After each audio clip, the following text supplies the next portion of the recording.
நிர்பயா வழக்கில் குற்றவாளிகளுக்கு தூக்கு தண்டனையை உறுதி செய்து உச்சநீதிமன்றம் தற்போது தீர்ப்பு வழங்கியுள்ளது. இது குறித்து CR சரஸ்வதி அவரது கருத்துக்களை பதிவு செய்ய நம்முடைய இணைப்பில் உள்ளார். உங்கள் கருத்துக்களை விரிவாக பதிவு செய்யலாம். ஒரு நிமிஷம். ஹலோ, வணக்கம்மா. நிர்பயா வழக்கில் குற்றவாளிகளுக்கு தூக்கு தண்டனையை உறுதி செய்து தற்போது உச்சநீதிமன்றம் தீர்ப்பு வழங்கியுள்ளது. இது குறித்து உங்கள் கருத்துக்களை பதிவு செய்யலாம். வரவேற்கத்தக்க ஒன்று. மாண்புமிகு நீதி அரசர்களுக்கும் மாண்புமிகு நீதிமன்றங்களுக்கும் மனதார நன்றியை தெரிவிச்சுக்கிறேன்.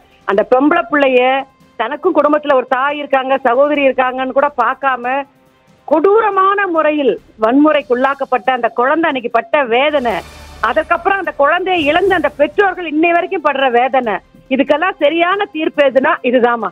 ஒரு பெண்களை மதிக்கக்கூடிய நம்முடைய நாட்டுல இவ்வளவு கொடூரமா நடந்துக்கிறவங்களுக்கு இந்த மாதிரி ஒரு தீர்ப்பை கொடுத்தால்தான் எதிர்காலத்தில் பெண்களுக்கு தகுந்த பாதுகாப்பு கொடுக்கணுங்கிற ஒரு பயத்தை உண்டாக்கி இருக்குது இந்த தீர்ப்பு. இது வரலாறு சிறப்புமிக்க தீர்ப்பு.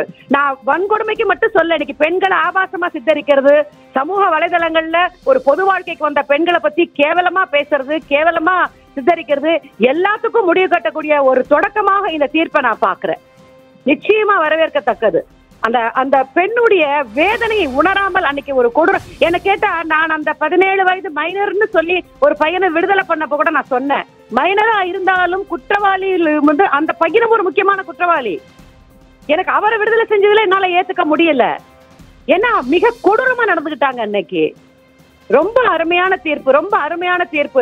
பெண்களுக்கு வந்து இந்த தீர்ப்பு மூலமா ஒரு நம்பிக்கையை ஏற்படுத்தி இருக்கு. பெண்களுக்கு எதனால வன்கொடுமை ஏற்பட்டால் இந்த மாதிரி கடுமையான தண்டனை நம் நாட்டில் வழங்கப்படுங்கிற ஒரு தைரியத்தை பெண்களுக்கு இந்த தீர்ப்பு ஏற்படுத்தி இருக்கு.